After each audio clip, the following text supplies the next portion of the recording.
James Cameron, like no other, understands how to create real visual masterpieces that you simply can't pass by. What details of the trailer went unnoticed? What role will the new Na'vi play? Why will Jake team up with Quaritch? We'll talk about all this in the next few minutes. First of all, let us note that the Pandora show, on the other hand, promises bring some great visual flair to the franchise by choosing a different color palette. The subtitle Fire and Ash is felt throughout the trailer due to the abundance of fire and dramatic. The main theme's opening scene shows us the Hallelujah Mountains, which we remember very well from the first film. It is a kind of nod to those times, when the Amatakai clan's hideout, along with Awa, helped fight off the human invasion. It was here that the climactic battle took place, but now history will take a completely different turn. James Cameron has already stated that Avatar 3 will be the darkest and most sinister installment yet. In the first two films, the director focused on the conflict between the Na'vi and humans. It was clear, relatively simple, and consisted of taking possession of resources. However, in Part 3, Cameron takes a new look at the topic. The emergence of the Fire Tribe leader Varang promises a unique conflict, which will make the balance of power unequal. The heroes will not be able to cope with a threat on their own, at least in the third part.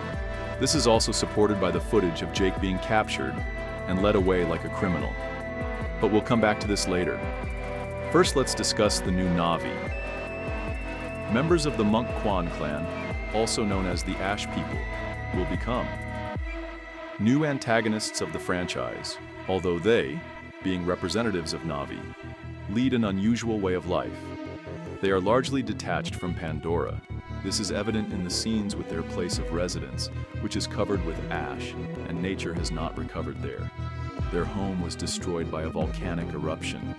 That is why they hate nature and do not recognize Iva as a deity. Towards the end of the trailer, Varang speaks directly about this, not hiding his contempt, because the phrase sounds like your goddess. The new tribe's way of life also changed their appearance, because they all look exhausted. Their skin has a grayer shade than that of forest and sea dwellers.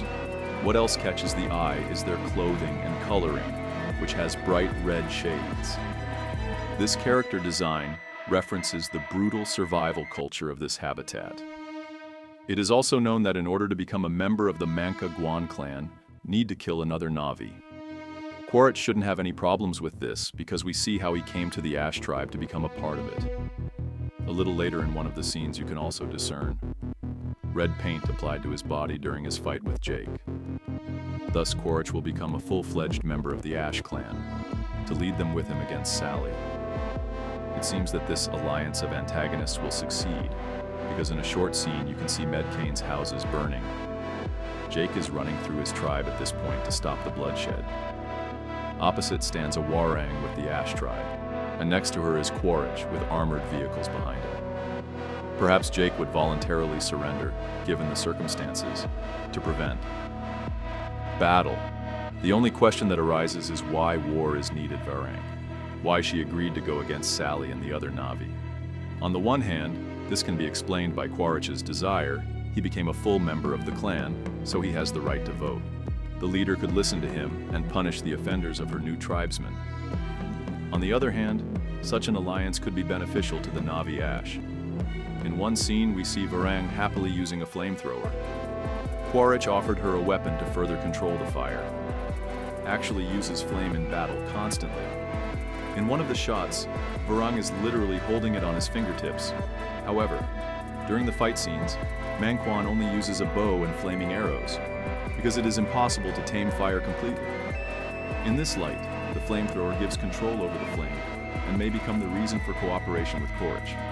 Moreover, this is a step away from nature in favor of a man-made path of development, which also highlights the contempt for Ava. Well, of course, we see that people have arrived on Pandora again with increased weapons, and first of all, unite with Na'vi Papala in one of the scenes. Quaritch, however, is on the side of the Earthlings, which means he was not imbued with the culture of the indigenous population, and most likely uses Varang as a means to an end. Interestingly, James Cameron therefore she will do everything for the good of her people, even what we consider villainy. This makes Varung a complex and interesting antagonist, which will appear more than once in the following parts. The prerequisite for this is that it